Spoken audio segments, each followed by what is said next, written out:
Hello, my name is Kara Corinne Safelli. I'm a certified health coach and I help people heal their relationships with food and their body.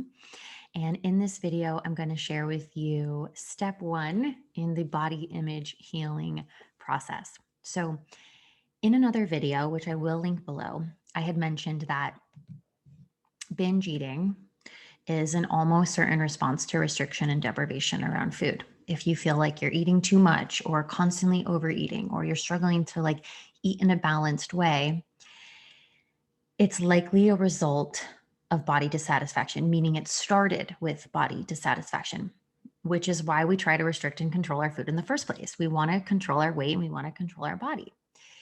And binge eating is wrapped up in a lot of guilt and shame, or dysfunctional disordered eating, disordered relationships with food can be wrapped up in a lot of guilt and shame, meaning if you feel guilt and shame around food, you most likely also experience guilt and shame around your body.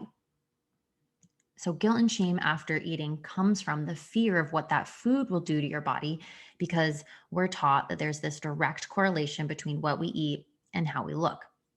So this means that body image healing is a part of the healing part of the healing around food.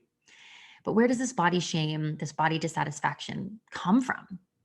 The first place it comes from is outside of ourselves. It comes from the external world. So you were not born hating your body or feeling dissatisfied with your body or your weight. You learn to not like your body, and you learn to not like your weight, what weight you are, from authority figures like your parents, maybe, or other family members and friends, our healthcare system, media, news, magazines, influencers online, these places. They came from outside of us.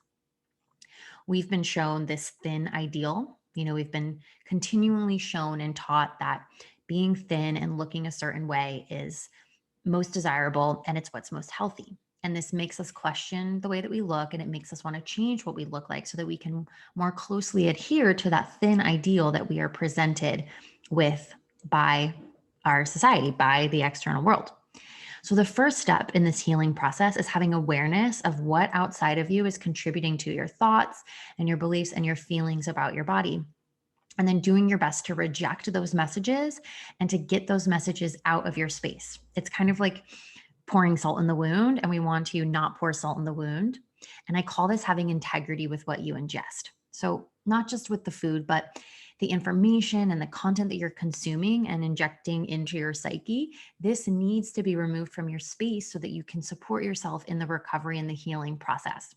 So, an example of this from my own life is, I had an eating disorder for 10 years. And when I got serious about healing, I knew I had to leave my career at the time. I worked in fashion.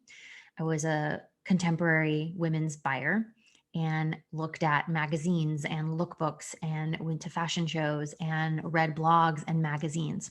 And all of that was showing me this ideal way for a woman to look. And it was really triggering and really contributing to my eating disorder. And so I knew I could no longer work in fashion. So I left that career. I started a new career.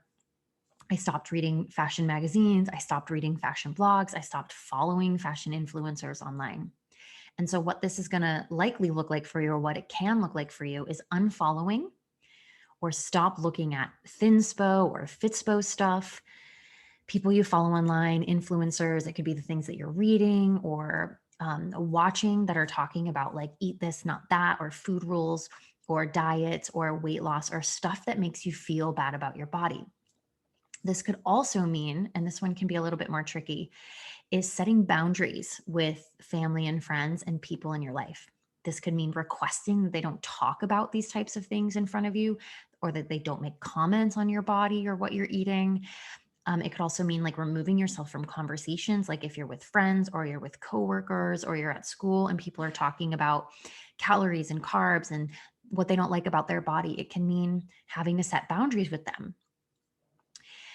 But getting this stuff out of your space that makes you feel really bad about your body and is contributing to you continuing to try to control your food and is influencing how you're feeling about your body is step one in this body image healing process. So have integrity with what you ingest and clean up what you're consuming from the external world that is causing this dissatisfaction that you're feeling about your body. So I hope this was really helpful. If it was, please subscribe or give it a thumbs up. I also have a podcast called the Love Your Bod Pod. I will link that below, but it's a great free resource if you want to take this education deeper. And of course, I am a coach. If you'd like to learn about how I help people heal their relationships with food and their bodies, my links and all of the information will be below about how you can get in touch with me.